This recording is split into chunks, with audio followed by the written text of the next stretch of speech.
नमस्कार साथियों, आप सभी का स्वागत है राजस्थान नगरपालिका एक्ट 2009 के रिवीजन की 8वीं क्लास में। क्लास 8वीं है, किंतु आज का जो अध्याय रहेगा वो है अध्याय 12। ऐसा इसलिए है क्योंकि कुछ जो अध्याय है वो सिलेबस में अब नहीं है, वो सिलेबस से हटा दिए गए हैं। 12वें अध्याय का जो टाइटल है वो ये रहेगा कि भाई जो नगरपालिका की क्या शक्तियां हैं, कौन कौन से अपराध है। तो नगरपालिका की शक्तियां और अपराध आज का हमारा शीर्षक रहेगा। बात अपराधों की तो है ही, साथ ही बहुत से विद्यार्थी इस अध्याय को लेकर वैसे भी डर रहे हैं और इसका कारण ये है कि एक तो इस अध्याय में बहुत ज़्यादा धाराएं हैं, 97 धाराएं केवल अकेले इसी चैप्टर में हैं।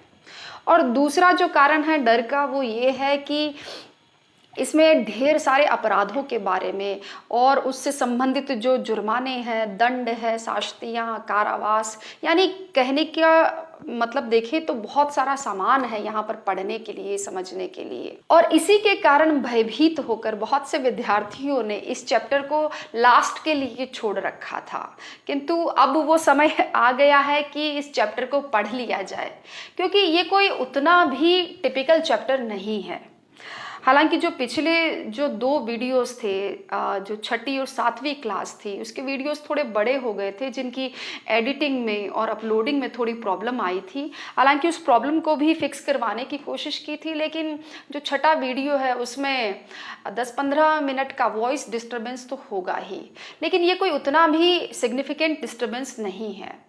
इसलिए इस प्रॉब्लम को ध्यान में रखते हुए मैंने इस चैप्टर को, आज के चैप्टर को 2 वीडियोस में यानी 2 क्लासेस में डिवाइड करने की कोशिश की है। आज हम पढ़ेंगे 200 से लेकर 250 तक की धाराएं, और अगला जो वीडियो आएगा उसमें हम 251 से लेकर 97 के ऊपर बात करेंगे। बहुत से लोग ये सोच रहे होंगे कि मात्र 2 क्लास में, 2 वीडियोस में इतनी सारी धाराएं, इतना भारी भरकम अध्याय पढ़ना, उसे समझना कैसे पॉसिबल होगा। तो मेरा जवाब है कि बिल्कुल ये पॉसिबल है। आप पूछेंगे कैसे? तो वो ऐसे कि अगर अधिनियम की जो लंबी चौड़ी बातें हैं, जो जटिल बातें हैं, उनको सरल करके संक्षिप्त रूप में अगर समझाया जाए, पढ़ा जाए, तो बिल्कुल ऐसा पॉसिबल है। आपने हिंदी और संस्कृत में ये जो 2 शैलियाँ होती है, व्यास और समास शैली, यानी किसी चीज को बढ़ाना और संक्षिप्त करना, या अन्य शब्दों में कहूं तो पल्लवन और संक्षिप्तीकरण, तो आपने सुना ही होगा। अगर इस कला से कोई परिचित है, इस कला को जानता है, तो निश्चित रूप से इस लंबे चौड़े टास्क को पूरा किया जा सकता है और बहुत कम समय में किया जा सकता है। और दूसरी बात अगर देखें कि अगर अन्य बातों का प्रचार नहीं किया जाए तब भी ऐसा पॉसिबल है, और टू द पॉइंट बात की जाए तब भी ये संभव है, हम कर रहे हैं। तो आइए बिना समय गंवाते हुए आज के इस सेशन की औपचारिक शुरुआत करते हैं। अध्याय 12,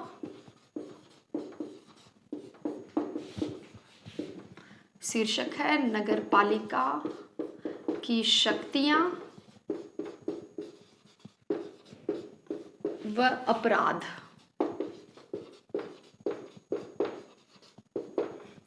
धाराएं इसमें है 200 से लेकर 297 तक। तो हम देखते हैं धारा 200, नालियों पर नियंत्रण।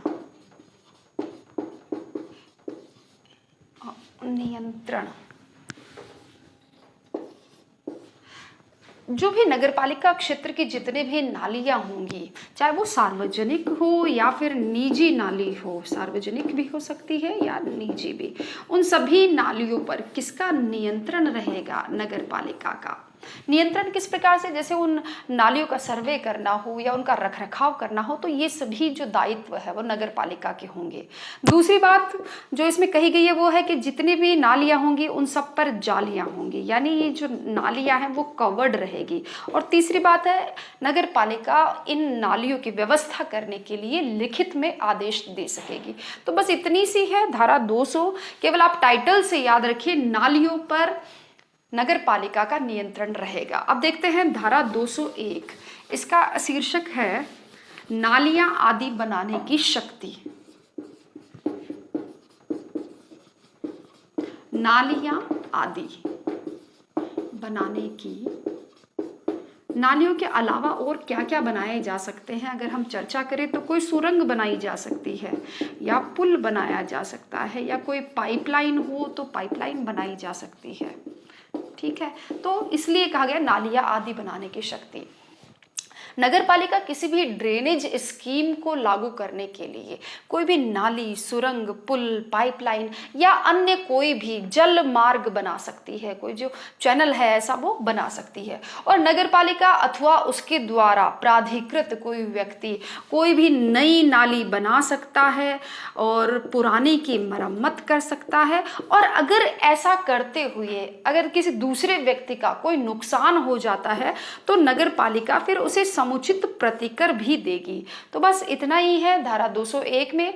ये जो धाराएं हैं इस अध्याय की, मेरा ये सजेशन आपसे है कि आप केवल इन धाराओं के टाइटल याद करें, क्योंकि इसमें और ज़्यादा कुछ है नहीं, बहुत कम धारा है जिनमें 2-4 मोटी मोटी बातें हैं, कुछ फैक्ट्स हैं जो आपको याद रखने हैं। और इसके अलावा जो याद रखने हैं वो उसमें जो दंड शास्ति जो भी है वो प्रावधान आपको ध्यान में रखने हैं। अगर बाकी आप देखेंगे तो केवल टाइटल याद रखकर ही आप उस धारा को समझ सकते हैं, आइडेंटिफाई कर सकते हैं। क्योंकि जो प्रैक्टिकली क्या बातें हो सकती है उस धारा के अंदर, भाई नालियां बनाने की शक्ति, इसमें प्रैक्टिकली क्या कहना चाहेगा अधिनियम, तो वो आप कॉमन सेंस से भी उसको जान सकते हैं, उसको विचार कर सकते हैं। तो आइए बढ़ते हैं अगली धारा की तरफ। धारा 202, इसका शीर्षक है जल निकासी की प्रभावी व्यवस्था। तो 202 का टाइटल है जल निकासी की प्रभावी व्यवस्था। नगर पालिका के सीमा क्षेत्र में अगर आप किसी भवन का निर्माण कर रहे हैं या उसका पुनर्निर्माण कर रहे हैं, तो उसका अब आप अधिभोग करना चाहते हैं, उपयोग करना चाहते हैं, तो आपको पहले उसकी वैधता के लिए नगर पालिका से अनुमति प्राप्त करनी होगी। यानी आपको नगर पालिका परमिशन देगी। क्या परमिशन? कार्य पूर्णता प्रमाण पत्र देती है, कंप्लीशन सर्टिफिकेट जिसको कहें सीसी। तो जब नगर पालिका आपको ये अनुमति देगी तभी आप उस भवन का उपयोग कर पाएंगे। ठीक है, पहली बात तो ये है। तो 202 जो मेन बात कहना चाह रही है वो यहाँ से शुरू होती है कि नगर पालिका आपको क्या देखकर ये सर्टिफिकेट देगी, इसके लिए क्या प्रावधान है। तो पहली बात तो ये है कि नगर पालिका ये देखेगी कि आपका जो भवन है उसमें जल निकासी की व्यवस्था है वो प्रॉपर है या नहीं। तो जल निकासी की व्यवस्था देखी। दूसरी यह है कि जो भी अपशिष्ट है, जैसे मल की निकासी हो गई या किचन वेस्ट है, टॉयलेट और बाथरूम का जो वेस्ट वाटर है उसका आप मैनेजमेंट किस प्रकार से कर रहे हो, तो मल निकासी। और इसी तरह से जो भी वेस्ट है उसकी निकासी किस प्रकार से होगी। आपने जो पाइप की फिटिंग्स की है वो फिटिंग्स प्रॉपर है या नहीं, कहीं ऐसा तो नहीं कि उससे किसी पड़ोसी को नुकसान हो रहा, तो नगर पालिका ये सारी बातें देखेगी।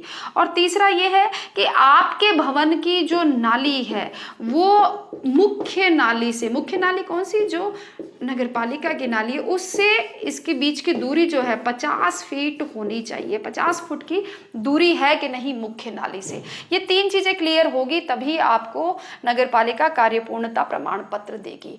और यदि कोई व्यक्ति इन प्रावधानों का उल्लंघन करता है तो उसके विरुद्ध 2 से लेकर 5,000 रुपए तक का जुर्माना लगाया जा सकता है। तो बस इतनी सी है धारा 202। 3 बातें इंपॉर्टेंट है, जल निकासी की व्यवस्था प्रॉपर हो, अपशिष्ट निकासी की व्यवस्था सही हो, और आपकी नाली और नगर पालिका की नाली में 50 फीट की दूरी होनी चाहिए। यदि इन प्रावधानों का उल्लंघन करते हैं तो 2 से 5,000 का जुर्माना होगा, और यदि इनकी पूर्ति करते हैं तो आपको नगर पालिका उस भवन के अधिभोग की अनुमति देगी। तो बात करते हैं 203 की। 203 का टाइटल है भूमि या भवन के मालिकों को नगर पालिका की भूमि या भवन, ठीक है, के मालिक को नगर पालिका की नाली में उत्सारण का अधिकार रहेगा। समझ ही गए होंगे। 203 ये कहती है कि भाई जो भी निजी व्यक्ति है अपने अपने किसी अपशिष्ट को, अपनी नाली की गंदगी को नगर पालिका में उत्सारित कर सकेगा, यानी प्रवाहित कर सकेगा, अपनी नाली का प्रवाह नगर पालिका की नाली में डाल सकेगा, बशर्ते इसके लिए उसने नगर पालिका से अनुमति ली हो। तो बस ये 203। बढ़ते हैं 204 की तरफ। धारा 204, इसका शीर्षक है मल और वर्षा जल की नालियों का पृथक पृथक होना। इसको मैं नहीं समझाऊंगी क्योंकि ये जो धारा है अपने नाम से ही क्लियर है कि मल जो भी गंदगी है उसकी नाली और जो वर्षा जल है उसकी नाली पृथक पृथक होनी चाहिए। ये तो सही बात है, होनी चाहिए, वरना जो वर्षा का जो जल होगा, पेयजल होगा, वो ऐसा नहीं करने पर दूषित हो जाएगा। तो सीधा सा है 204। इसके बाद में देखते हैं धारा 205। धारा 205, इसका शीर्षक है दूसरे की जमीन से या उसकी नाली से अपनी नाली ले जाने का अधिकार।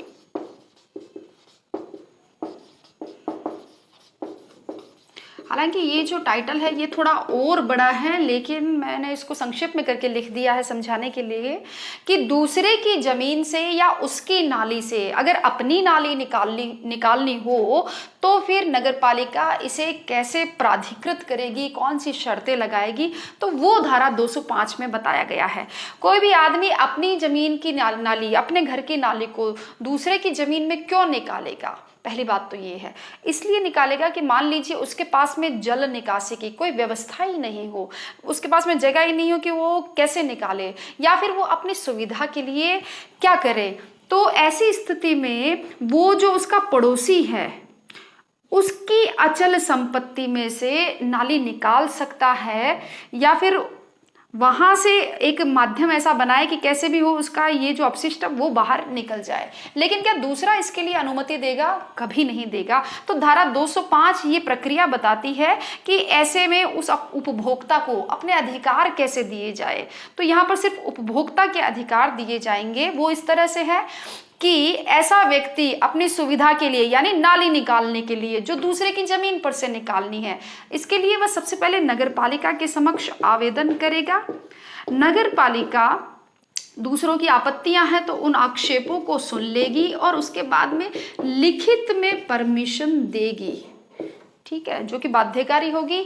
नगरपालिका लिखित में परमिशन देगी और इसी के बाद में ही वह जो व्यक्ति है वह दूसरे की जमीन पर से भी अपनी नाली को निकाल पाएगा। लेकिन ऐसा करते हुए मान लीजिए उस व्यक्ति की अचल संपत्ति में कोई क्षति होती है, कोई नुकसान होता है, तो यहाँ पर वह व्यक्ति जो नाली निकाल रहा है वह उसे क्षतिपूर्ति देगा, समुचित प्रतिकर देगा, जो भी हर्जाना है उसका वो उसे देगा। इसके साथ ही ये जो नाली निकालने बनाने का ये जो कार्य है, या पुरानी है तो उसका मरम्मत का या फ्लशिंग का कार्य है, ये जो सभी कार्य है उसके लिए एक टाइम निर्धारित किया गया है कि सूर्योदय से लेकर सूर्यास्त के बीच में किसी भी समय में यह कार्य किया जा सकता है। तो ये थी धारा 205। बात करते हैं धारा 206 की।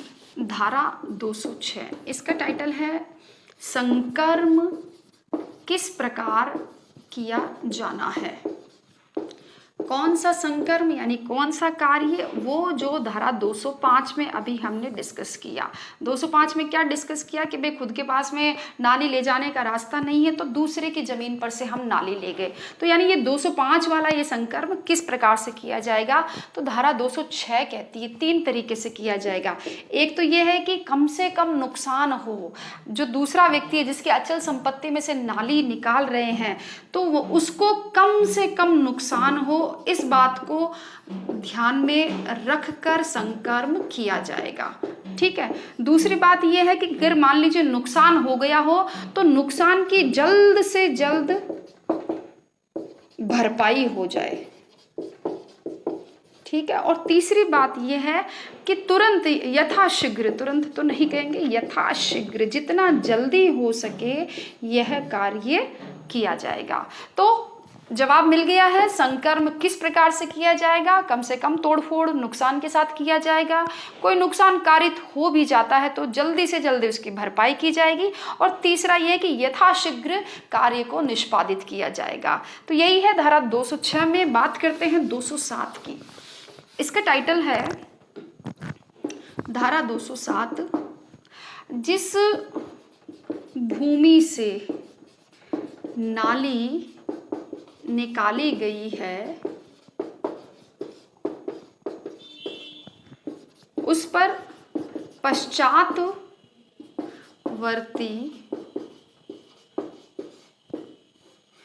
भवन निर्माण का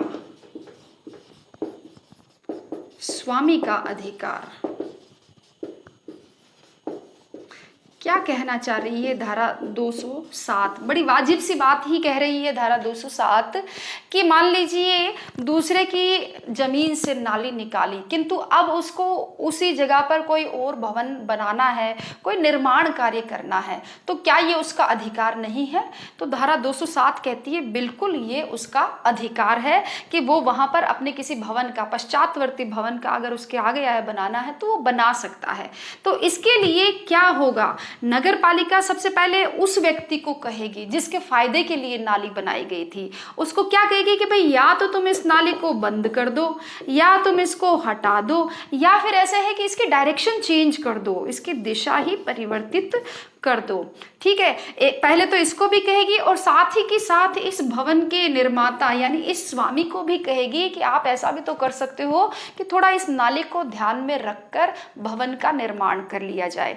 तो इस तरीके से ये जो समाधान है नगर पालिका इन दोनों के बीच में मध्यस्थ के रूप में करने की कोशिश करेगी। तो यही थी 207। बात करते हैं 208 की। धारा 208, इसका शीर्षक है शौचालयों आदि की व्यवस्था।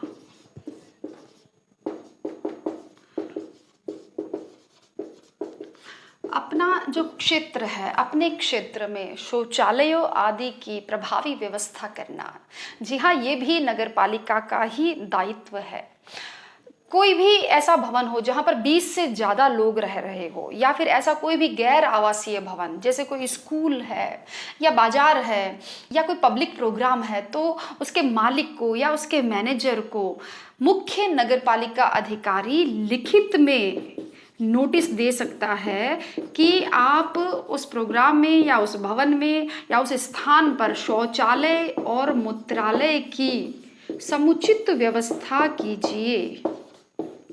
समुचित व्यवस्था क्या होगी? यही कि भाई उस शौचालय या मूत्रालय के चारों तरफ दीवार हो, उसके छत हो, उसके दरवाजे हो जो बंद हो सकते हो, और ऐसा नहीं कि उसका कोई अपशिष्ट है वो किसी प्राइवेट नाले में बहा रहे हो, बल्कि उसके अपशिष्ट निकास की एक प्रभावी व्यवस्था हो। और अगर कोई व्यक्ति अगर इसका उल्लंघन करता है तो उसे 1 से 2 माह का कारावास और 2 से 5,000 रुपए तक के जुर्माने से दंडित किया जा सकता है।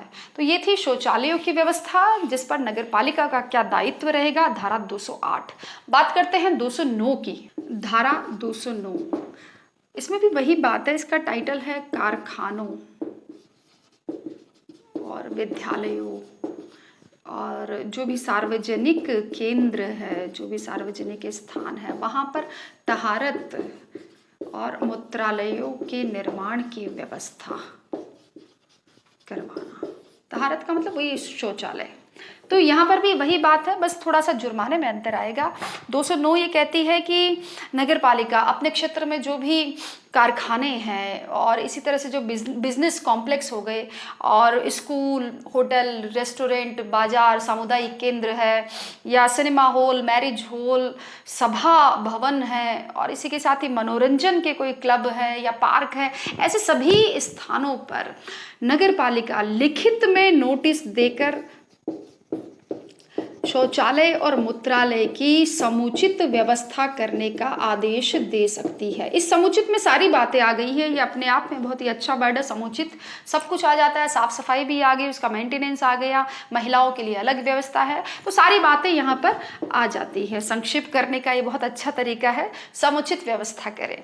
तो नगर पालिका का जो मुख्य नगर पालिका अधिकारी है, ये इस सारी व्यवस्थाओं का जो प्रबंधन है, नियंत्रण है, वो इसको देखेगा। और अगर कोई व्यक्ति इन प्रावधानों का उल्लंघन करता है तो उसके विरुद्ध 10,000 से 20,000 रुपए तक का जुर्माना लगाया जा सकता है। तो ये थी धारा 209। बात करते हैं 210 की। धारा 210, इसका शीर्षक है शौचालयों या मूत्रालयों आदि के पुनर्निर्माण या मरम्मत, कह लीजिए मरम्मत या उसके परिवर्तन की दिशा में खर्चा। तो धारा पूछ रही है कि खर्चा कौन करेगा।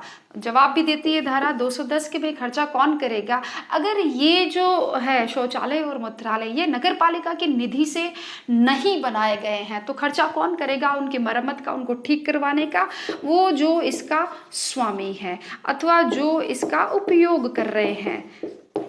तो अगर कोई न्यूसेंस इनके कारण क्रिएट हो रहा है, कोई लोक शांति भंग हो रही है कि भाई वहाँ से गंदी बदबू आ रही है, वहाँ पे मच्छर ज़्यादा हो गए हैं, तो नगर पालिका उसके स्वामी को या जो उपयोग करता है उनको लिखित में नोटिस देकर कह सकती है कि भाई इसको ठीक करवाओ और इसकी मरम्मत करवाओ, और जो खर्चा है अगर वो लोग नहीं करवाते तो नगर पालिका करवा देगी, किंतु इसका जो खर्चा है वो उन्हीं लोगों से वसूल किया जाएगा।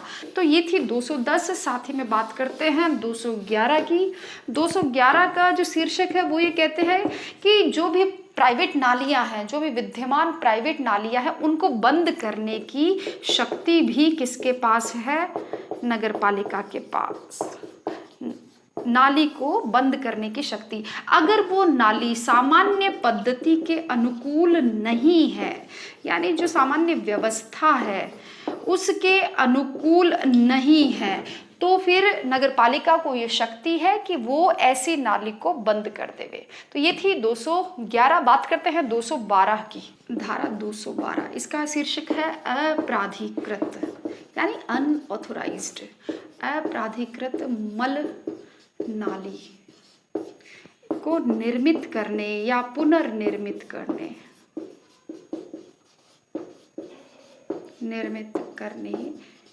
के संबंध में उपबंध। इसके संबंध में क्या प्रावधान है वो देखें। 212 ये कह रही है कि अगर कोई व्यक्ति अप्राधिकृत मल नाली बना लेता है या उसका रीडेवलपमेंट कर रहा है, पुनर्निर्माण कर रहा है, तो ऐसे में क्या किया जाएगा? अगर कोई व्यक्ति नियमों के अनुसार नहीं करता है ऐसा कार्य, नियमों के प्रतिकूल जाकर कोई अपने अपशिष्ट निकालने की नाली बना लेता है, तो नगर पालिका सबसे पहले उसे क्या कहेगी? उसे लिखित में नोटिस देगी। ठीक है, नोटिस देगी। नोटिस देकर वो उसे कह सकते कि भाई या तो इसको बंद कर दो, या वही बात है हटा दो, या इसमें परिवर्तन कर लो। तो इसके अंदर यही कहा गया है कि कोई ऐसी अनऑथराइज्ड नाली बना लेता है तो नगर पालिका उसे नोटिस देकर हटाने, तोड़ने या संशोधन के लिए कह सकती है। और अगर इस पर भी वो व्यक्ति नहीं मानता है, ऐसा निर्माण जारी रखता है, तो उसके विरुद्ध 1,000 से 2,000 रुपए तक का जुर्माना लगाया जा सकता है। साथियों, ये जो धाराएं हैं इस चैप्टर की, ये बिल्कुल भी टिपिकल नहीं है। आप बिल्कुल भी मत समझे कि बहुत ही क्लिष्ट है, कठिन है। ये बहुत सरल है। आपको सिर्फ क्या करना है, आपको सिर्फ धारा का नंबर और उसका क्या जो टाइटल है इस चैप्टर में, आपको सिर्फ वो याद रखना है कि भाई 212 है वो अनऑथोराइज्ड मल नालियों के बारे में है, उसके प्रावधानों के संबंध में है। और आपको सिर्फ उसके बाद में एक प्रैक्टिकल अप्रोच अपनी जो है वो विकसित करनी है कि एक अधिकारी के रूप में, एक नियंत्रक के रूप में आप क्या यहाँ पर अप्रोच लगाएंगे, यहाँ पर क्या आप व्यवहार करेंगे, किस तरह से इस मैटर को आप इसको सुलझाएंगे। तो बस इतना सा कीजिए। इसके अलावा जो थोड़े बहुत फैक्ट हो सकते हैं कि भाई क्या दंड होगा, क्या सजा होगी, ये जरूर कुछ याद रखने वाली बातें हैं, तो ये तो आपको याद रखनी चाहिए। बाकी आप थोड़ा सा यहाँ पर प्रैक्टिकल अप्रोच के साथ में चले तो आपका काम बन जाएगा। चलिए बात करते हैं 213 पर। 213 का शीर्षक है नगरपालिका की नालियों पर अतिक्रमण हो तो उसके संबंध में क्या प्रावधान है। नालियों का अतिक्रमण। अगर कोई व्यक्ति नगर पालिका की किसी नाली से या सुरंग या गटर है या फिर कोई पुलिया है, इन पर अतिक्रमण करके अपनी नाली यहाँ से निकाल देता है नगर पालिका की नाली से या सुरंग से, तो ऐसे में क्या प्रावधान है? वही वाली बात वापस यहाँ पर आएगी। नगर पालिका उसको लिखित में नोटिस देगी कि भाई उसको बंद कर दो, उसमें संशोधन कर दो। बिना नगर पालिका की अनुमति के यह कार्य नहीं किया जा सकता है। नगर पालिका की अनुमति से किया जा सकता है, किंतु बिना अनुमति के कोई करता है तो नोटिस देगी और उसके 1000 रुपये तक का जुर्माना भी नगर पालिका लगा सकती है। तो ये थी धारा 213। बात करते हैं 214 की। धारा 214 नालियों का निरीक्षण। चलिए, अब तो आप इसमें बता सकते हैं कि इस धारा में क्या होगा। सीधी सी बात है, नालियों का निरीक्षण किया जा सकेगा। किसके द्वारा किया जा सकेगा? नगर पालिका, यानी मुख्य नगर पालिका अधिकारी द्वारा। आप तो मुझे लगता है कि अब तो आप समय भी गैस कर सकते हैं कि कब कर सकती है। तो वही है सनराइज से लेकर सनसेट तक। ये जो समय है, इस समय के बीच में कभी भी नालियों का निरीक्षण किया जा सकता है। तो 214 में इतना ही बताया गया था। एक बात और है कि निरीक्षण करते समय ये देखें कि भाई नगर पालिका के द्वारा कार्य करने से अगर किसी व्यक्ति के कोई तोड़ फोड़ हो गई है या फिर कि ऐसा है कि किसी जमीन को भरवाना हो या वापस पहले जैसे करवाना हो, तो इसके लिए कुल जो खर्चे हैं, कुल खर्चों का 10% प्रशासनिक और पर्यवेक्षण चार्ज के साथ में जो खर्चा है वो उस व्यक्ति से वसूल किया जा सकता है। तो क्लियर है, नालियों का निरीक्षण धारा 214। आपको इतना ही ध्यान रखना है, 214 निरीक्षण। बात करते हैं 215 की। इसका टाइटल है कि कतिपय कार्यों को 215 कतिपय संक्रमों को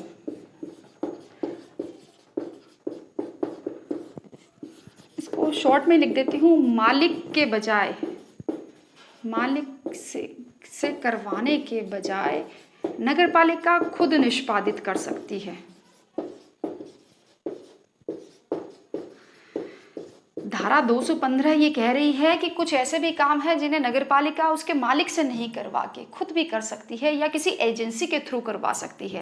ऐसे कौन से कार्य हो सकते हैं? जैसे कोई पाइपों की फिटिंग करनी हो या कोई जल निकासी की कोई व्यवस्था करनी हो तो नगरपालिका खुद भी कर सकती है। और इसके लिए अगर नगरपालिका निधि से राशि मंजूर हो जाती है तो नगरपालिका की निधि से, अन्यथा वही बात है, कुल खर्चों का 10% की दर से प्रशासनिक और पर्यवेक्षण चार्ज लेकर जो खर्चा है वो उस जो मूल मालिक है, भवन का मालिक है, उससे वसूला जा सकता है। तो ये थी 215। आगे बढ़ते हैं 216 की तरफ। धारा 216, इसका टाइटल है जल प्रणाली आदि ले जाने के संबंध में उपबंध।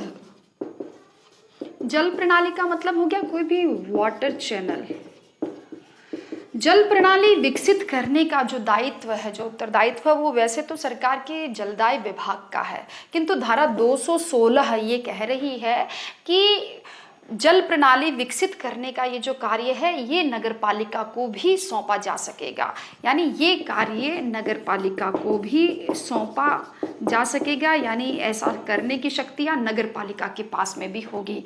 अतः नगरपालिका अपने क्षेत्र में कोई नई प्रणाली विकसित कर सकेगी, किसी को इधर से उधर ले जाना हो तो ले जा सकेगी, और इसी के साथ में ही जो कोई पुरानी वाटर चैनल है पुराना, उसकी मरम्मत कर सकेगी। बस इतनी है 216। जल प्रणाली आदि ले जाने के संबंध में नगरपालिका को भी शक्तियां होंगी। 16 के बाद बात करते हैं 217 की। इसका टाइटल है व्यावसायिक परिसर के। 217 व्यावसायिक परिसर के बहिस्राव के संबंध में उपबंध है। व्यावसायिक परिसर का मतलब है कोई भी बिजनेस कॉम्प्लेक्स है तो उसके बहिस्राव के संबंध में, बहिस्राव का मतलब है उसका जो वेस्ट है उसको किस तरह से निस्तारित करना है। तो 217 ये कह रही है कि कोई भी बिजनेस कॉम्प्लेक्स है वो उसका जो मालिक है वो बिना नगर पालिका की अनुमति के अपना जो वेस्ट है वो नगर पालिका की नाली में प्रवाहित नहीं कर सकता है। यानी कोई बिजनेस है, वो जो मालिक है वो अपनी जो गंदगी है बिना नगर पालिका की अनुमति के नगर पालिका की नाली में नहीं बहाई जा सकती है। तो यही थी 217। आगे भी व्यावसायिक परिसर के बारे में ही बात करते हैं 218 में। और धारा 218 व्यावसायिक परिसरों के बारे में ही और जो अन्य उपबंध क्या है इस अधिनियम में उनकी बात करती है कि जो बिजनेस कॉम्प्लेक्स है उनका अपशिष्ट किस प्रकार से निश्चित किया जाएगा, किस प्रकार से बाहर निकाला जाएगा। तो नगर पालिका एक तो ये कर सकती है कि सबसे पहले लिखित में एक नोटिस देगी, किसको, बिजनेस कॉम्प्लेक्स के मालिक को, और नोटिस में कहेगी उसको कि ये जो शर्तें हमने नोटिस में आपको बताई है उसी शर्तों के अनुसार आप अपने अपशिष्ट का निकास उन्हीं नालियों में करो जहां पर की जानी है। मतलब जहां नोटिस में बताया गया है कि आपको इनका निकास कहां पर प्रॉपर करना है तो उस प्रॉपर उसी जगह पर आपको करो। ठीक है, तो उसका प्रॉपर निकास करो। अगर आप ये नहीं करते हो तो ऐसे करो कि ये जो बहाव आप कर रहे हो गंदगी का उसको बंद कर दो। ठीक है, पहली बात आपको समझ में आ गई होगी। नगर पालिका एक नोटिस देगी, नोटिस में शर्तें लिखी हुई होगी। ये कहा जाएगा उसको कि भाई आप जिन नालियों में आपका अपशिष्ट डालना है बस उन्हीं नालियों में ही आप अपना अपशिष्ट डालें, और अगर ऐसा नहीं करते हैं तो अपने अपशिष्ट के बहाव को बंद कर दीजिए। दूसरी बात जो है 218 में कही गई है वो ये है कि अगर नगर पालिका कहेगी कि अगर आप अपना बहाव हमारी नालियों में डालना चाहते हो, नगर पालिका की नालियों में डालना चाहते हो, तो ऐसे करो कि पहले अपनी गंदगी को थोड़ा शुद्ध करो, यानी उसका थोड़ा ट्रीटमेंट करो, और उसके बाद में ही आप उनको हमारी नालियों में बहाओ। इसके लिए आप यहाँ पर एक ट्रीटमेंट का प्लांट भी लगा लो तो ज़्यादा ठीक रहेगा। यानी ट्रीटमेंट प्लांट लगाने के लिए भी नगर पालिका उस बिजनेस कॉम्प्लेक्स के मालिक को कह सकती है। तीसरी बात जो है, नगर पालिका नोटिस में स्पष्ट कहेगी कि भाई जो नोटिस में आकार बताया गया है, जो सामग्री हम बता रहे हैं उस सामग्री से, और जो विवरण हम दे रहे हैं इस नोटिस में, उसी के अकॉर्डिंग ही आप अपने यहाँ पर नालियों का निर्माण करो, उनका संशोधन करो या उनकी मरम्मत करो। तो ये थी 218 जो व्यावसायिक परिसरों के अपशिष्ट के निकास के बारे में अन्य प्रावधानों के बारे में हमको बता रही है कि एक तो उनका प्रॉपर मैनेजमेंट करो, नहीं कर रहे हो तो बंद कर दो। दूसरी कह रही है कि भाई उनका ट्रीटमेंट करो, और ट्रीटमेंट करने के लिए आगे भी आप एक प्लांट लगा लो। और तीसरा है कि हम जो आकार सामग्री विवरण बता रहे हैं उसके अकॉर्डिंग आप अपने यहाँ पर नालियाँ बनाओ। तो बढ़ते हैं 219 की तरफ। धारा 219, इसका शीर्षक है जल प्रणाली या नगर पालिका की नाली पर बिना अनुज्ञा के, अनुज्ञा का मतलब है अनुमति, बिना अनुज्ञा के कोई भवन या कोई रेलवे का कोई काम है या कोई भी मार्ग है जो निजी हो सकता है, तो ऐसा करने की बिना अनुज्ञा के नहीं किया जाना। ठीक है, धारा अपने शीर्षक से ही क्लियर है, स्पष्ट है कि नगरपालिका का अगर कोई वाटर चैनल है या नगरपालिका की नाली है, उसके ऊपर से कोई आदमी अपना भवन नहीं बना सकता है, या रेलवे लाइन नहीं जा सकती है, या कोई मार्ग नहीं बनाया जा सकता है, कोई प्राइवेट मार्ग नहीं बनाया जा सकता है। कब तक? जब तक अनुमति नहीं है। अनुमति से ये किया जा सकता है, लेकिन अगर कोई व्यक्ति बिना अनुमति के यह कार्य करता है तो क्या होगा? नगरपालिका उसके खिलाफ आवश्यक कार्यवाही करेगी, और जो भी खर्चा होगा वो संबंधित से बकाया राजस्व के रूप में वसूल करेगी। तो बस यही थी 219। इसके बाद में बढ़ते हैं 220 की तरफ। इसका शीर्षक है कतिपय मामलों में रेलवे प्रशासन को सूचना या सूचित करना। कतिपय मामले कौन से हो सकते हैं? मान लीजिए किसी रेल लाइन से नगर पालिका को कोई पाइपलाइन डालनी है, या रेलवे लाइन के आर पार नगर पालिका को कोई नाली बनवानी है, तो इसके लिए नगर पालिका क्या करेगी? वही प्रक्रिया बनाएगी। नगर पालिका रेलवे से पहले अनुमति लेगी और अनुमति मिलने के बाद में वो कार्य करवाएगी, और जो भी खर्चा होगा वो नगर पालिका पे करेगी। तो 220 यहाँ समाप्त होती है। 221 की बात करते हैं। धारा 221, इसका शीर्षक है परिसर के स्वामी को दूसरे की जमीन से नाली या पाइप डालने की जो शक्ति है, अधिकार है, वो होगा। तो ये तो हम 205 और 206 में भी पढ़ चुके हैं, आपको याद आ रहा होगा। 205 और 206 में, 5 में हमने पढ़ा था कि कोई व्यक्ति जिसके पास में जल निकासी का और कोई साधन नहीं है, तो वह नगर पालिका को इसके लिए आवेदन करेगा कि भाई मेरी नाली पड़ोसी व्यक्ति जो है उसकी अचल संपत्ति में से इधर से जाने की परमिशन मुझे दिलवाइए। तो नगर पालिका ऐसी आपत्ति को सुनते हुए, कोई आपत्ति आती है तो उसको सुनते हुए उसे परमिशन दे सकती है, किंतु इस व्यक्ति को केवल उपभोक्ता अधिकार होंगे कि बस वो अपनी सुविधा वहां से कर सके, किंतु ऐसे नहीं कि वो उसकी जमीन पर अधिकार कर ले। और 206 भी यही बात कह रही थी कि भाई सूर्योदय से सूर्यास्त के समय के बीच में ऐसा कोई कार्य किया जा सकता है, ऐसा संकर्म संपादित किया जा सकता है जो कम से कम नुकसान के साथ होना चाहिए, जल्दी से जल्दी हो जाना चाहिए, और कोई नुकसान होता है तो उसकी भरपाई की जानी चाहिए। सेम वही है 221, इसके अलावा 221 में और कुछ भी नहीं है। बढ़ते हैं 222 की तरफ। धारा 222, इसका शीर्षक है दायी व्यक्ति को नोटिस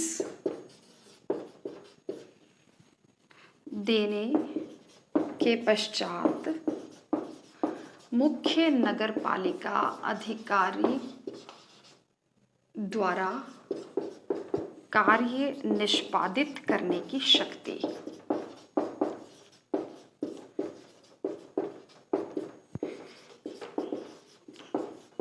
इसको समझिए, दायी व्यक्ति यानी जिसको कार्य करना है, जिससे करवाना है, मतलब कि तो उसको अगर नोटिस दे दिया है, मान लीजिए एक कार्य करवाया जाना है कि नगर पालिका ने एक नोटिस दिया कि आप जल की निकासी के लिए या मल की निकासी के लिए आप एक उचित व्यवस्था कीजिए, लिखित में नोटिस दे दिया है नगर पालिका ने, और उसके बाद में उसको एक निर्धारित समय, एक टाइम लिमिट भी दे दी है कि भाई इतने निर्धारित समय में आप इस काम को करवा दीजिए, लेकिन उसके बाद में भी जिसको ये कार्य करना है वो दायी व्यक्ति उस काम को नहीं करवाता है, तो धारा 222 कहती है कि ऐसा करने के बाद, एक टाइम देने के बाद में भी अगर वो व्यक्ति उस कार्य को नहीं करता है तो मुख्य नगर पालिका अधिकारी ऐसे कार्य को करवा सकता है, उसे ये शक्ति होगी कि वो ये कार्य करवा देवे। और इसके साथ ही फिर जो भी खर्चा होगा वो उस व्यक्ति से वसूल किया जाएगा, बकाया के, राजस्व के बकाया के रूप में।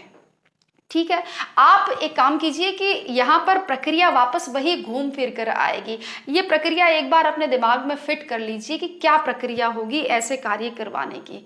पहली बात तो ये होगी कि कोई व्यक्ति जो ऐसा गलत काम कर रहा है जिससे कि वे न्यूसेंस पैदा होने की संभावना हो, तो सबसे पहले उसे लिखित में नोटिस दिया जाएगा। दूसरी बात, उसको एक टाइम भी दे दिया कि भाई इतने टाइम में आप कर लो, लेकिन फिर भी वो व्यक्ति नहीं करता है तो नगर पालिका के मामलों में ऐसे काम नगर पालिका खुद कर लेती है, ताकि भाई एक बार शांति बनी रहे, लोक शांति को कोई खतरा नहीं हो। और फिर जो काम करवाया है उसकी वसूली, उसका सारा जो खर्चा है वो उस व्यक्ति से नगर पालिका को वसूल करने का अधिकार है, तो उससे वसूलेगी। ठीक है, तो ये प्रक्रिया एक बार आप अच्छे से समझ लें तो फिर बाकी आगे किसी भी धारा में कोई प्रॉब्लम नहीं आएगी, क्योंकि सब जगह वही प्रक्रिया काम में आ रही है। तो ये बात थी 222 की। बात करते हैं 223 की। कार्य का अनुज्ञप्तिधारी, अनुज्ञप्ति का मतलब होता है लाइसेंस, यानी लाइसेंसधारी प्लम्बर से करवाया जाना। यानी नगरपालिका जो नाली बनवाने का या और जो भी अपना सिस्टम डेवलप करने का, उसकी मरम्मत करने का कार्य करवाती है, तो किससे करवाएगी?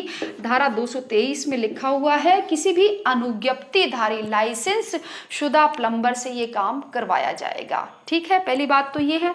दूसरी बात ये है कि कोई जो छोटे मोटे नेचर के काम है, बहुत ही सामान्य है, मामूली से काम है, तो वो किसी अन्य व्यक्ति से करवाए जा सकते हैं। तीसरी बात जो इस 223 में आ रही है वो ये है कि ये जो प्लम्बर होगा लाइसेंसधारी, उसके लिए क्या योग्यता होनी चाहिए, यानी उसकी योग्यता, उसका जो अनुभव, ठीक है, उसको कौन से कार्य करने हैं, यानी उसका कर्तव्य, उसको पेमेंट कितना किया जाएगा, यानी भुगतान, अगर उसके विरुद्ध कोई शिकायत है और शिकायत के विरुद्ध अगर उसका लाइसेंस रद्द किया जाना है, तो ये जो सारी बातें हैं, ये जो सारे प्रावधान हैं, वो भी अधिनियम के उपनियमों अनुसार किए जाएंगे। ठीक है, ये सारी व्यवस्था 223 हमें बताती है कि कार्य लाइसेंस शुदा प्लम्बर से होना चाहिए और उसके संबंध में ये जो भी डिटेल्स है, योग्यता, अनुभव, भुगतान, शिकायत, उसका लाइसेंस रद्द करना हो, तो ये सभी कार्य नगर पालिका अधिनियम के नियमानुसार करेगी। धारा 224 इसका शीर्षक है कतिपय कार्यों का प्रतिषेध। प्रतिषेध का मतलब है मनाही, यानी धारा 224 ये बताती है कि कुछ काम करने पर मनाही होगी। अब वो कौन से काम है? इसके लिए धारा 224 में अधिनियम में एक लंबी चौड़ी लिस्ट दी गई है। अगर मैं उस लिस्ट पर डिस्कस करूं तो कोई भी सार वहां पर नहीं है। जो सार वाली बात है वो ये है कि ऐसा कोई भी काम नहीं करना है जिससे नगरपालिका की संपत्ति को क्षति हो, यानी नगरपालिका की संपत्ति को हानि हो, उसको नुकसान हो या उसका दुरुपयोग हो, तो ऐसा काम करने पर प्रतिषेध रहेगा।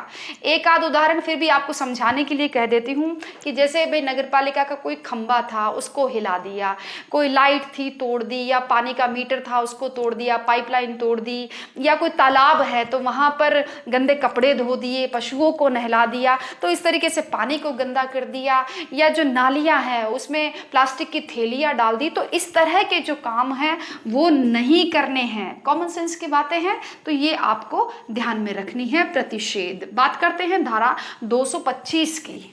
धारा 225 इसका टाइटल थोड़ा सा बड़ा है, मलवाही संक्रमों का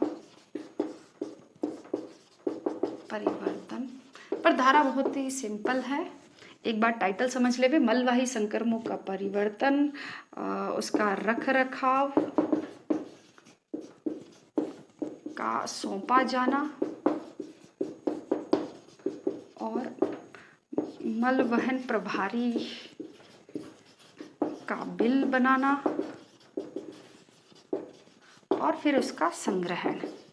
तो 3-4 बातें यहाँ धारा 225 में है। वो ये है कि एक तो जो मलवाही संक्रमण है, यानी जो भी अपशिष्ट है उसका परिवर्तन नहीं पर प्रवर्तन, मलवाही संक्रमणों का प्रवर्तन, यानी उनको ले जाना, उनका रख रखाव करना, और जो भी इसके लिए बिल बनेगा और उसका जो संग्रहण है अपशिष्ट का वो किस प्रकार से होगा। तो ये जो तीनों चारों कार्य है, धारा 225 ये कहती है कि ये कार्य नगर पालिका राज्य सरकार के अनुमोदन के बाद में, यानी पहले राज्य सरकार से अनुमति लेनी होगी और अनुमति के बाद में ये काम किसी अभिकरण से, यानी किसी एजेंसी से नगर पालिका करवा सकेगी।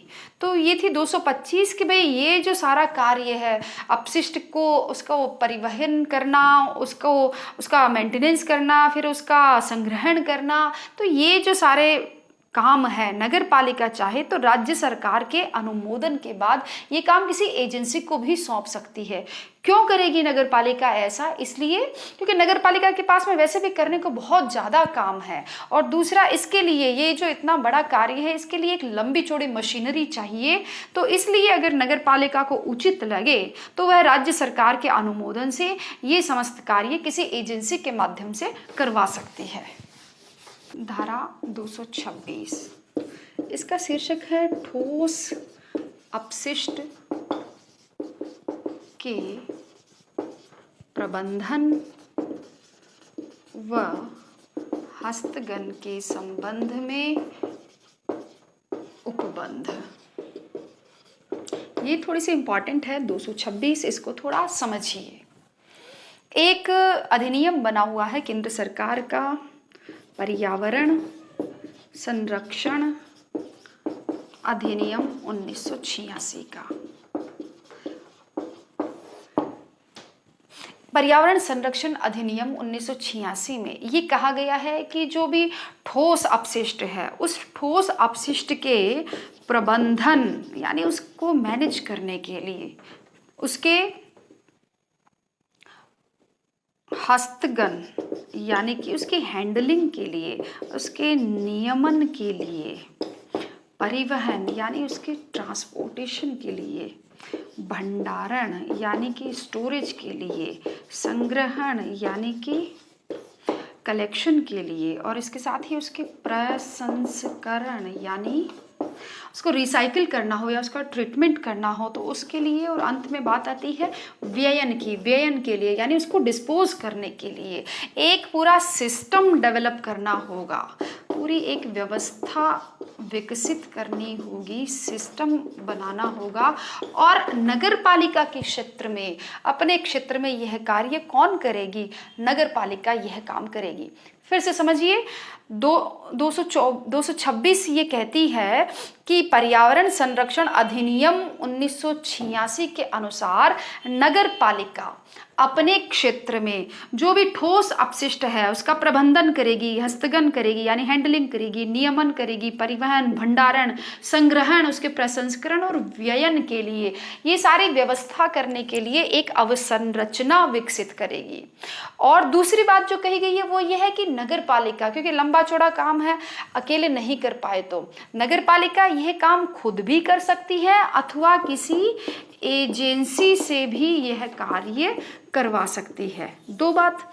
तीसरी बात यह है कि नगर पालिका घरों से, होटलों से, कार्यालयों से, बिजनेस कॉम्प्लेक्स हो गए या फिर जो भी गंदी बस्तियां हैं, यहाँ से कचरे का संग्रहण करेगी, अपशिष्ट का संग्रहण करेगी, फिर उसका प्रबंधन करेगी। और किस आधार पर करेगी? डेली बेस पर, यानी दैनिक रूप से यह कार्य करेगी। ये बात भी इस अधिनियम में बताई गई है। और अगली बात जो है वो ये है कि जो भी वधशालाएं हैं, मछली और मांस के बाजार है, फल और सब्जियों के बाजार है, तो यहाँ से भी जो वेस्ट निकलता है, जो अपशिष्ट निकलता है, उसका व्ययन यानी उसका डिस्पोजल और उसका प्रबंधन किस प्रकार से किया जाना चाहिए? इस प्रकार से किया जाना चाहिए कि पर्यावरण को कोई क्षति नहीं हो, यानी पर्यावरण के अनुकूल रीति से ही इस तरह का काम करना चाहिए। तो ये थी बस ये धारा 226 में कि ठोस अपशिष्ट के प्रबंधन और हस्तगन के संबंध में बताया गया है कि 1986 का अधिनियम है, उसकी पालना नगरपालिका करेगी और ये सारे कार्यों के लिए एक सिस्टम डेवलप करेगी। काम खुद भी कर सकती है, एजेंसी से भी करवा सकती है। तो जो भी कार्य करेगी पर्यावरण के अनुकूल रीति से करेगी। इसके बाद में बढ़ते हैं 227 की तरफ। धारा 227, इसका टाइटल लंबा है, मैं लिखूंगी नहीं, जैसे 225 में था वैसा ही यहाँ है।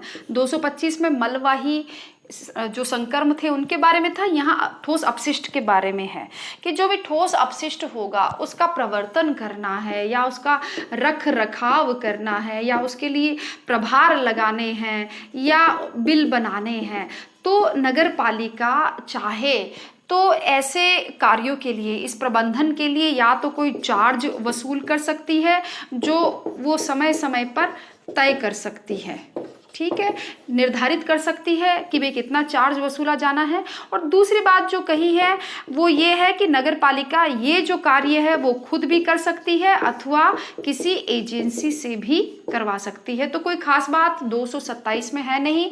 बात करें 228 की, 228 में ये कहा गया है कि जो भी ठोस अपशिष्ट होगा यानी जो भी सॉलिड वेस्ट होगा, जो भी सॉलिड वेस्ट होगा वो क्या है?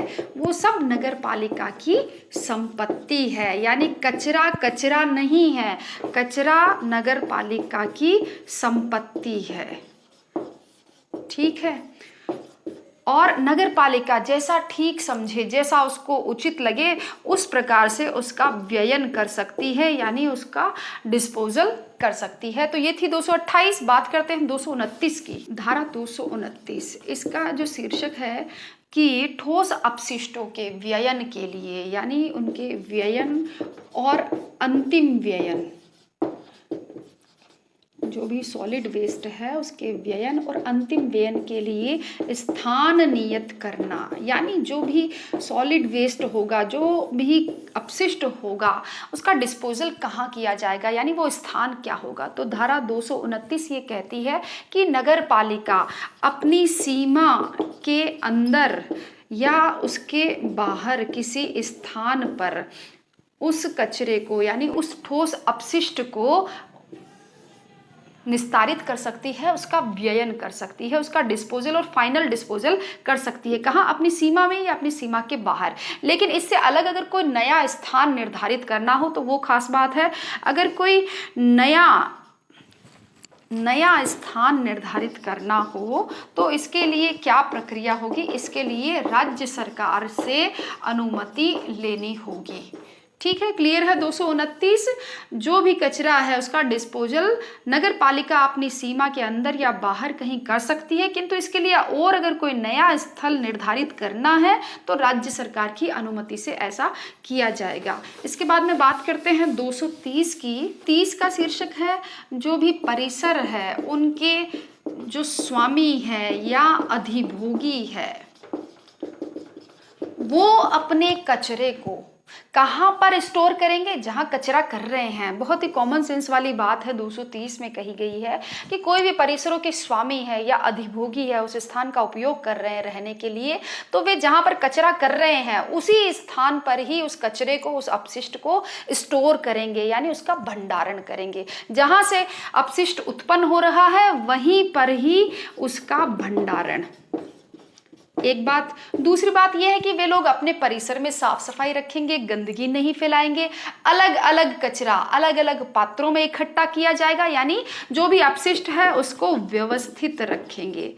और इसी के साथ में ही अंतिम बात ये कही गई है 230 में कि जब मुख्य नगर पालिका अधिकारी ये निर्देश देवे, आदेश देवे, तो वे अपने अपशिष्ट को, अपने कचरे को, जो भी सामुदायिक कचरे पात्र हैं उसमें जमा करवा सकेंगे। तो बस इतनी सी थी 230। बात कर लेते हैं 31 की। धारा 231। अभी जो 230 में बात करी वही 231 में है। अब ये इसमें बताया गया है कि जो भी सहकारी आवासन सोसाइटियां हैं वो हो गई, या फिर कोई भी अपार्टमेंट है और कोई भी संगम है। संगम का मतलब होता है एसोसिएशन, रेजिडेंशियल या नॉन रेजिडेंशियल एसोसिएशन है तो वो हो गए, या कोई भी औद्योगिक भवन है। तो इस तरह के जो भी स्थल है ये लोग भी अपने अपने अपशिष्ट का समुचित प्रबंध करेंगे। वापस मैं यही समुचित शब्द लिख दूंगी तो उसमें सारी बातें आ जाएंगी, यानी कि कचरा नहीं फैलाएंगे, गंदगी नहीं करेंगे, सफाई रखेंगे, अलग अलग कचरा अलग अलग पात्रों में रखेंगे। तो यही बात थी 231 में। 232 को भी देख लीजिए। इसमें बताया गया है प्रतिषेध ठोस अपशिष्टों के संबंध में क्या प्रतिषेध रहेगा, यानी क्या मनाही रहेगी। वही बात है, कॉमन सेंस है, फिर से अप्लाई कीजिए उसको कि कोई भी कचरा नहीं फैलाएगा, गंदगी नहीं करेगा, सार्वजनिक मार्गों पर गंदगी नहीं फैलाएगा, और इसी तरह से जो जानवरों के शव होते हैं उनको नियत स्थान जो है वहां पर ही उनका डिस्पोजल किया जाएगा। तो ठोस अपशिष्टों के संबंध में जो भी कर्तव्य होने चाहिए, किए जाने चाहिए, वो करेंगे और कोई भी गलत कार्य पर प्रतिषेध रहेगा। बात करते हैं 233 की। धारा 233 ये कहती है कि मार्गों को गंदा किया, मार्गों को गंदा करने पर दंड। मार्गों पर गंदा किया मतलब कि जैसे आपने किसी भी आम रास्ते पर गंदगी फैला दी, वहां पे कचरा डाल दिया, कोई ठोस अपशिष्ट है तो वो आपने वहां डाल दिया, तो ऐसा करने पर आपको दंड किया जाएगा। जो भी प्राधिकृत अधिकारी है वो आपको मौके पर ही आपके 500 रुपए का जुर्माना लगाएगा। तो बड़ी अच्छी धारा है 233, 500 रुपए का दंड, और वो भी तुरंत। इसके बाद में देखते हैं 234। ये है जैव चिकित्सा अपशिष्ट के बारे में, यानी बायोमेडिकल वेस्ट। धारा 234 ये कहती है कि एक जो अधिनियम अभी बात करी थी हमने 1986 का पर्यावरण संरक्षण अधिनियम, जो नगरपालिका है 1986 के अधिनियम में जो नियम बताए गए हैं उन्हीं नियमों के अनुसार, सिंपल सा ही है, नियमों के अनुसार जैव चिकित्सा अपशिष्ट का यानी बायोमेडिकल वेस्ट का प्रबंधन करेगी और इन नियमों का क्रियान्वयन करवाएगी। दूसरी बात यह है कि नगरपालिका चाहे तो ये कार्य खुद भी कर सकती है अथवा किसी एजेंसी से भी करवा सकती है। इसी के साथ बढ़ते हैं 235 की तरफ। धारा 235, इसका टाइटल है परिसंकटमय अपशिष्ट का प्रबंधन,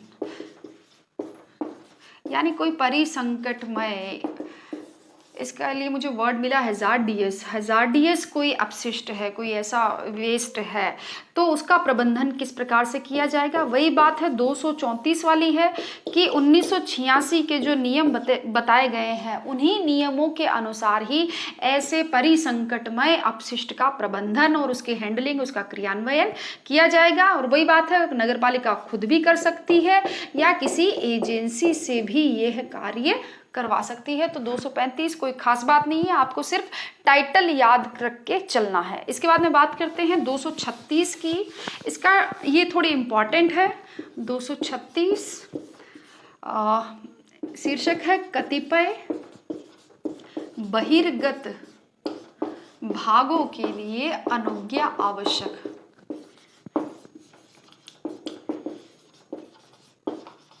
अनुज्ञा आवश्यक,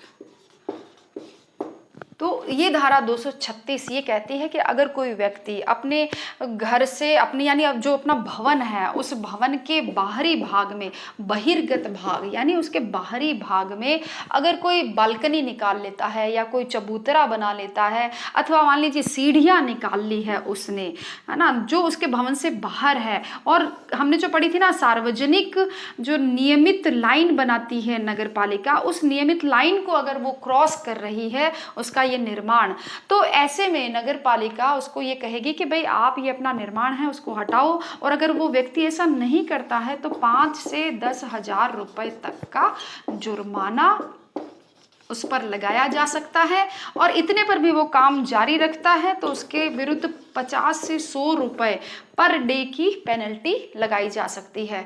तो ऐसा काम करने से पहले नगरपालिका की अनुमति आवश्यक है। और अगर मान लीजिए दूसरी कंडीशन भी इसमें बताई गई है 236 में कि अगर कोई व्यक्ति अपने भवन में ये बालकनी निकाल ली है और उसने ये बालकनी नगरपालिका की अनुज्ञा से यानी अनुमति से ही निकाली है, तो तब नगरपालिका ने परमिशन दे दी, किंतु अब नगरपालिका को लग रहा है कि भाई ये लोक सुविधा की दृष्टि से या यातायात की दृष्टि से ये सुगम नहीं है, ये सही नहीं है, तो इसको तोड़ा जाना चाहिए। तो नगरपालिका उस व्यक्ति को नोटिस देगी कि भाई इसको अब आप कम कर दो या इसको तोड़ दो, किंतु ये कहेगा भाई मैंने तो आपकी ही परमिशन से बनाई है। तो ऐसी स्थिति में नगरपालिका उससे ये तोड़वाएगी तो जरूर, किंतु जो भी क्षतिपूर्ति बनेगी उस व्यक्ति की, यानी उस व्यक्ति को जो भी नुकसान हुआ है उसके लिए नगरपालिका उचित प्रतिकर भी देगी। तो इसी के साथ ही क्लियर है 236 कि कतिपय बहिर्गत भागों में निर्माण के लिए यद्यपि अनुमति आवश्यक है, और अगर कोई व्यक्ति उस बिना अनुमति के कार्य करता है तो उसके विरुद्ध 5 से 10,000 का जुर्माना लग सकता है। लेकिन अनुमति के बाद में भी अगर नगरपालिका तोड़ने का आदेश देती है किसी लोक सुविधा को ध्यान में रखते हुए, तो ऐसी स्थिति में नगरपालिका उस व्यक्ति को उचित प्रतिकर यानी मुआवजा देगी। बात करते हैं 237 की, धारा 237, इसका टाइटल है वर्षा जल के लिए द्रोणी या पाइप। द्रोणी का मतलब कोई चैनल, जो भी वर्षा जल है, बरसात का पानी है, उसके निकासी के लिए कोई भी द्रोणी या पाइप, कोई चैनल, ऐसा निकासी की व्यवस्था होनी चाहिए। तो 237 में बस इतना ही कहा गया है कि भाई अपने अपने घर में वर्षा के जल के निकासी के लिए, क्यों, ऐसा नहीं है कि जो बरसात का पानी है सड़क पर कोई आदमी जा रहा है तो उस पर गिर रहा हो, और ऐसा नहीं हो कि कहीं पड़ोसी के घर में जाके गिर रहा हो, तो लोक सुविधा का वहां पर ध्यान रखना। जो पर्पज है इस धारा का वो है कि लोक सुविधा को ध्यान में रखते हुए वर्षा जल का निकास होना होना चाहिए। और अगर कोई व्यक्ति ऐसा नहीं करता है तो उसके ऊपर 2000 रुपए तक का, 1000 से 2000 रुपए तक का जुर्माना लगाया जा सकता है। तो यही थी 237। बात करते हैं 238 की। 238 भी वर्षा जल से ही संबंधित है। वो ये कहती है कि भाई वर्षा जल को संग्रहित करने के लिए, वर्षा जल संग्रहण के लिए अवसंरचना यानी स्ट्रक्चर, अवसंरचना के संबंध में उपबंध।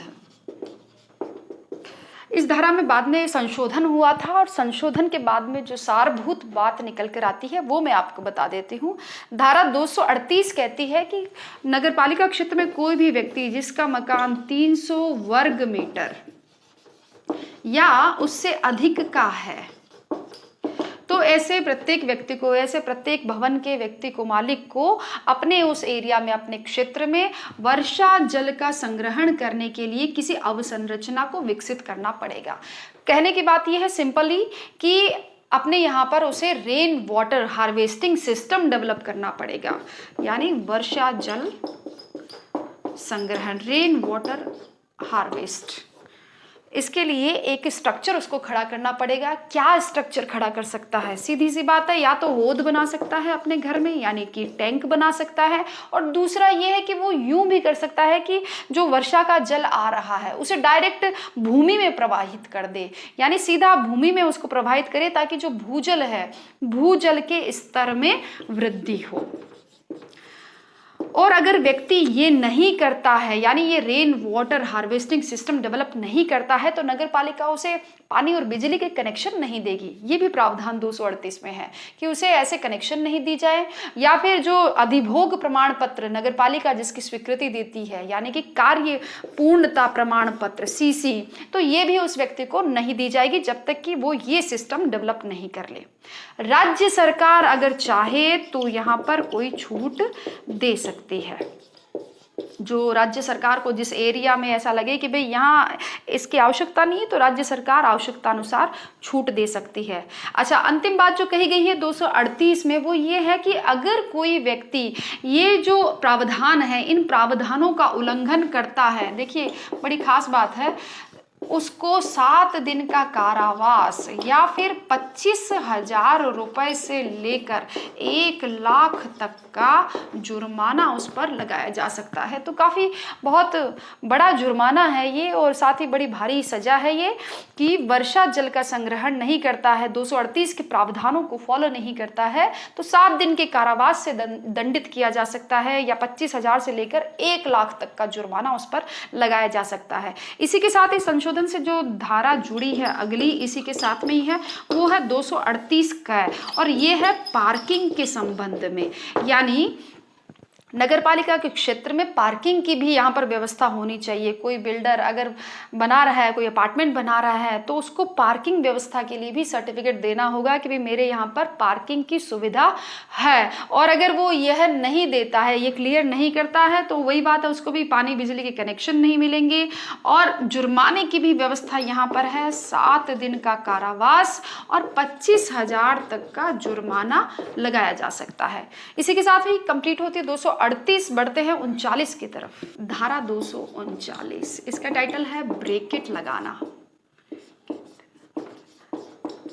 धारा 239 में कहा गया है कि अगर कोई व्यक्ति अपने मकान पर कोई बिजली के या फिर तेल के या गैस के अगर कोई ये लैंप लगाने हो, यानी ब्रैकेट लगाने हो, मैं इतना समझ पाई हूँ कि अगर कोई एंगल उसको लगाना हो तो ये वो लगा सकता है, ये वो व्यवस्था कर सकता है, बशर्ते इससे जो बिजली या टेलीफोन की लाइन है, बिजली या टेलीफोन की लाइन है, वो प्रभावित ना हो, उसमें कोई डिस्टरबेंस नहीं आए, तो कोई व्यक्ति अपने मकान पर चाहे तो ब्रैकेट लगा सकता है।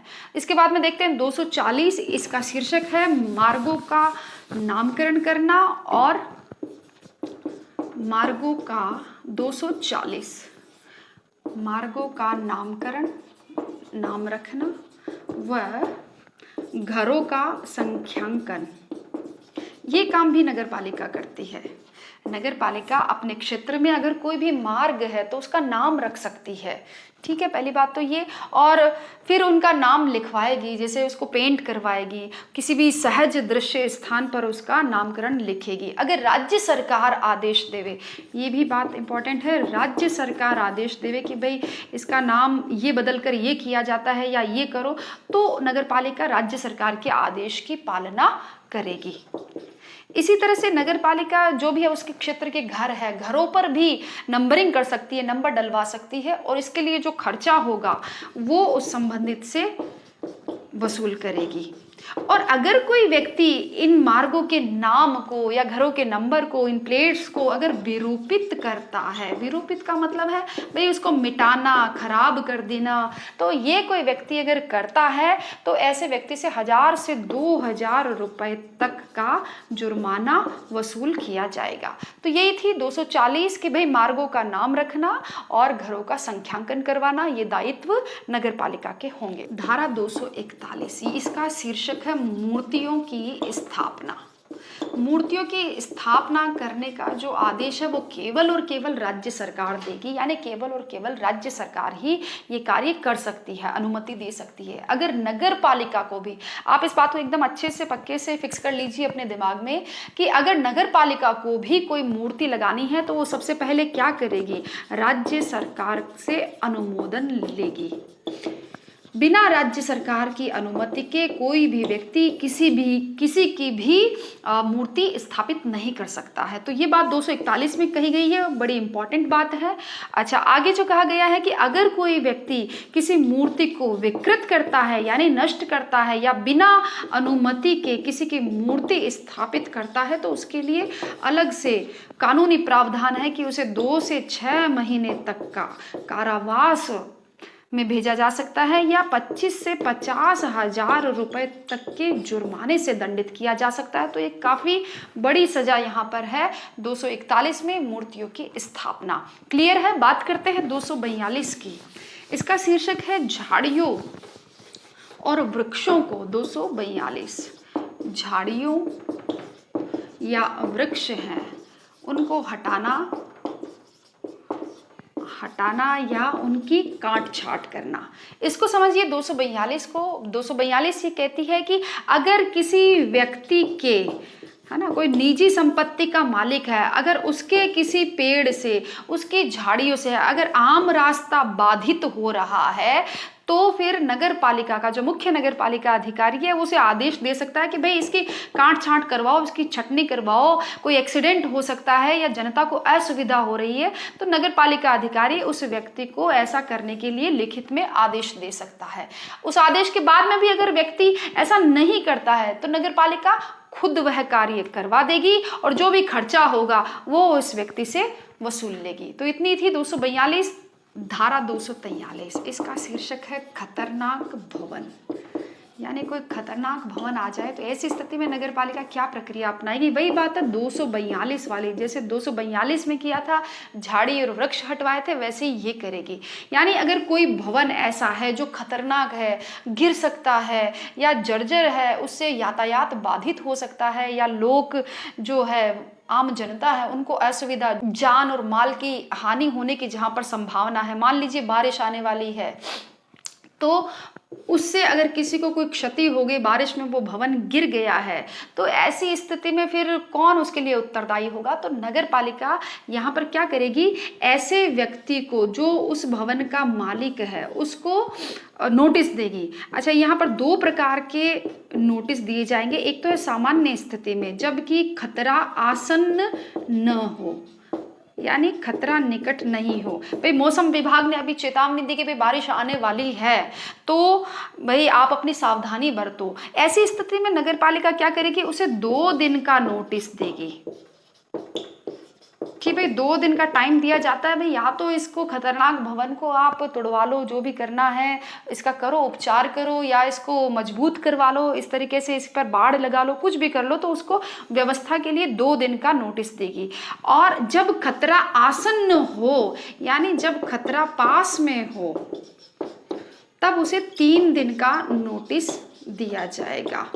तो यहाँ थोड़ा सा विरोधाभास है, यहाँ 2 दिन का नोटिस है और जब खतरा एकदम पास में है तब 3 दिन का नोटिस है। वो इसलिए है ताकि अगला आदमी व्यवस्था भी तो करे, कोई भी कारीगर बुलाने हो या कोई भी मशीनरी उसको लानी हो तो उसके लिए व्यवस्था करने के लिए 3 दिन का नोटिस उसको दिया गया है। तो 243 यहाँ क्लियर है, खतरनाक भवन की स्थिति में क्या व्यवस्था की जाएगी। बात करते हैं 244 की। धारा 244, इसका शीर्षक है पटरियों को हटाना। पटरियों का मतलब यहाँ पर रेलवे वाली पटरी नहीं है कि भाई रेलवे की पटरियों को हटाना, या मतलब है नगर पालिका की पटरियाँ। नगर पालिका की पटरी क्या होगी भाई, नगर पालिका की नाली है वो हो गई है, या फिर कि कोई खंबे है, कोई लैंप है, कोई पाइपलाइन है, कोई जल प्रणाली है, कोई सुरंग है, पुल है, तो ये जो सारी चीज़ें हैं वो नगर पालिका की पटरी है, यानी नगर पालिका की संपत्ति है। अगर उस संपत्ति को कोई व्यक्ति बिना अनुमति के अगर हटाता है, उसको तोड़ देता है या परिवर्तन कर देता है, संशोधन कर देता है, तो नगर पालिका ऐसे व्यक्ति से 2000 से लेकर 5000 रुपए तक का उस पर जुर्माना लगा सकती है। अब मान लीजिए नगर पालिका की कोई दीवार तोड़ दी, दीवार तोड़ने पर क्या सिर्फ 2 से 5000 रुपए तक के जुर्माने से नगर पालिका का काम चल जाएगा?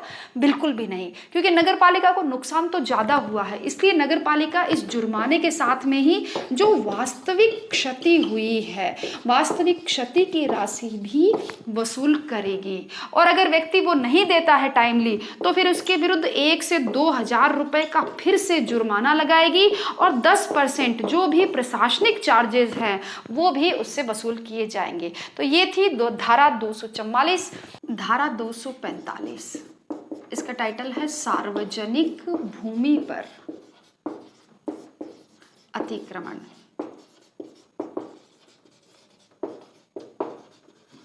ये वेरी इंपॉर्टेंट है, मतलब जो सबसे महत्वपूर्ण धाराएं हैं उनमें से एक ये महत्वपूर्ण धारा है, धारा 245।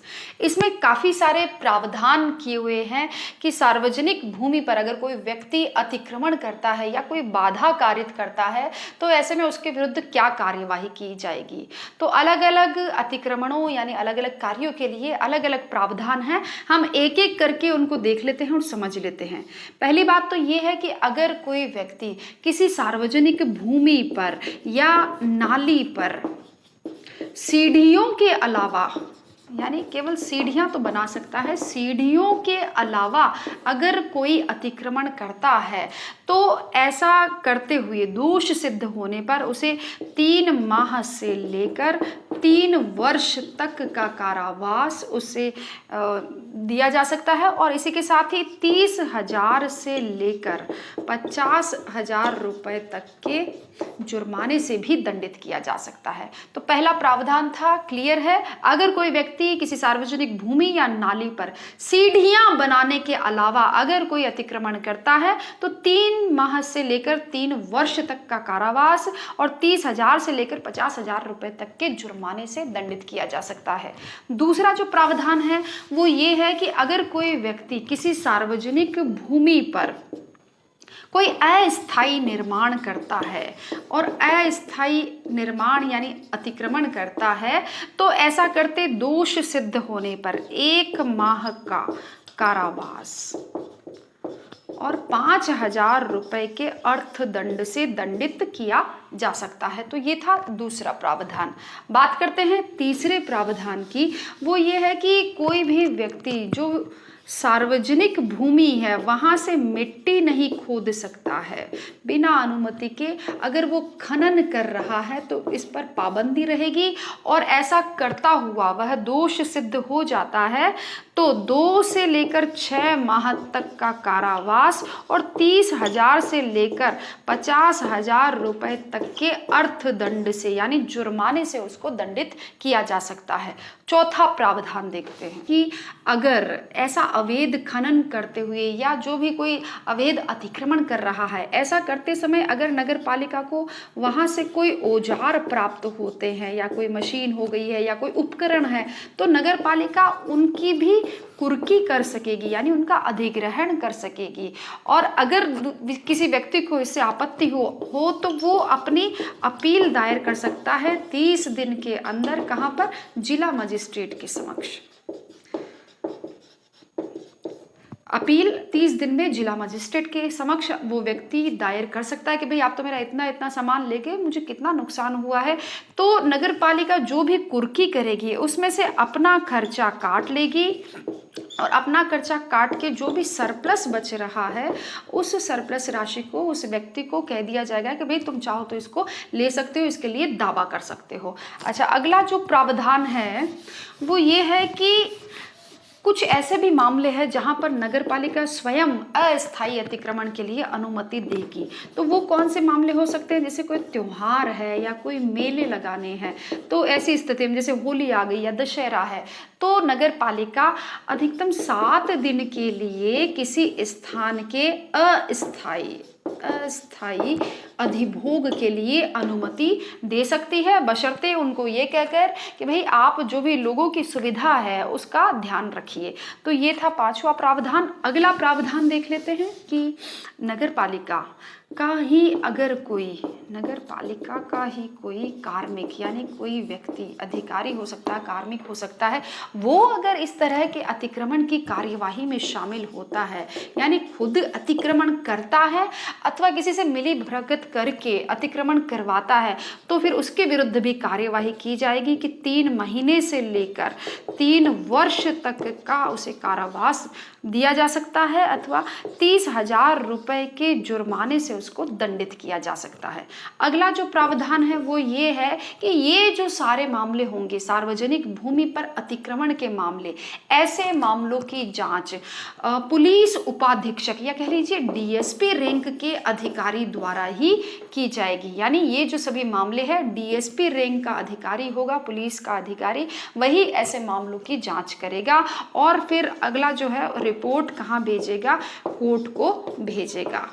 अब अगला अंतिम जो प्रावधान है वो ये है कि भाई कोर्ट अगर चाहे, उसको उचित लगे, तो वो ऐसे व्यक्ति से, अतिक्रमी व्यक्ति से 1 वर्ष का बॉन्ड भरवा सकती है कि वह दोबारा ऐसा कार्य नहीं करेगा, अच्छा व्यवहार रखेगा। तो ये थी धारा 245। सभी प्रावधान जो इसमें बताए गए हैं सभी इंपॉर्टेंट है, इसको गौर करके पढ़ें। बढ़ते हैं 246 की तरफ।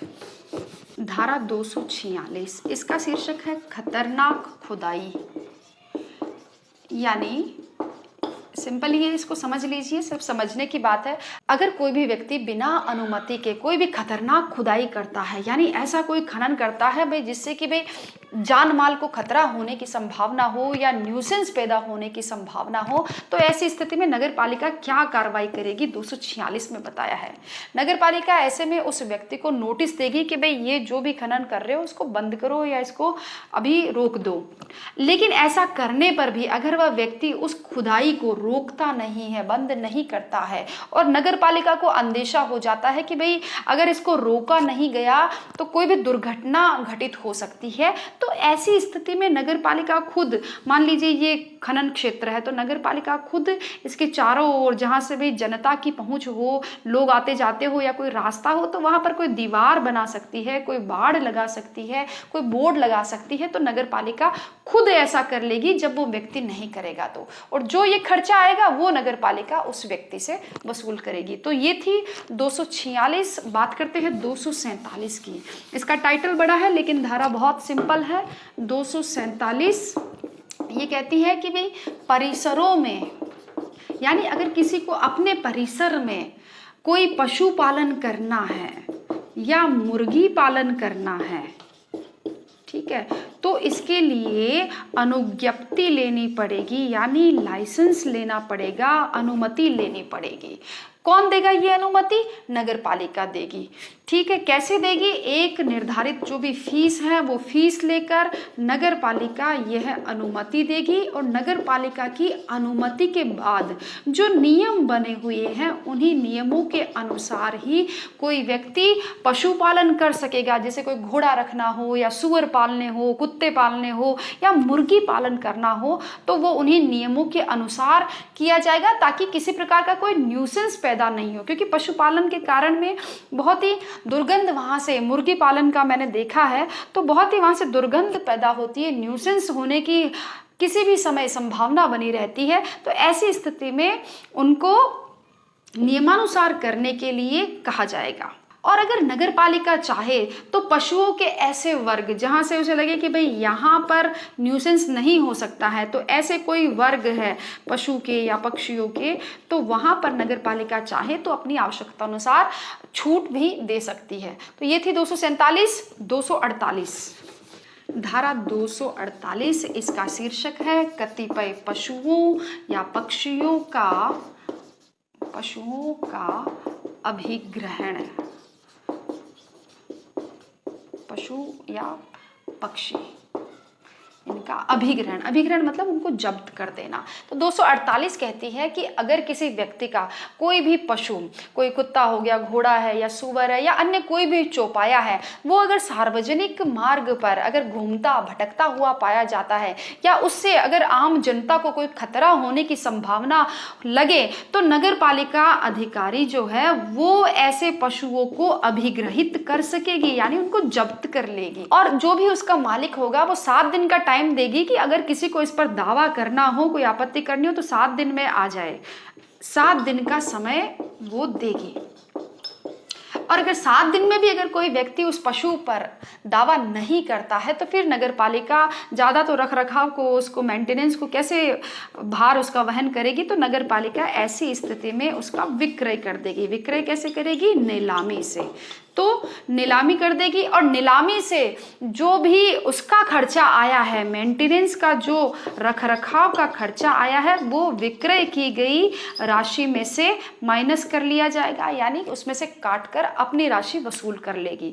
और जो सरप्लस राशि आएगी उसके लिए कहेगी कि भाई जो मालिक है, जिसको भी इस पर दावा करना है इस सरप्लस राशि पर, वो 90 दिन में आके हमारे ऊपर दावा कर लेवे, हमसे ये राशि ले लेवे। और अगर 90 दिन में कोई व्यक्ति इस पर राशि पर, सरप्लस राशि पर दावा नहीं करता है, तो फिर यह जो राशि है वो नगर पालिका में निहित मानी जाएगी। देखिए यहाँ पर वही बात आ रही है जो हमने धारा 134 में पढ़ी थी, विक्रय के कुछ मामले, उनमें कोई विशेष उपबंध, और मैंने एक भैंस का एग्जाम्पल भी आपको दे के बताया था। तो सेम वही बात है 248 में की गई है। धारा 249 इसका शीर्षक है संक्रमित जो पशु है, कुछ भी हो सकते, कोई भी जानवर है, संक्रमित कुत्तों या पशुओं पर कार्यवाही।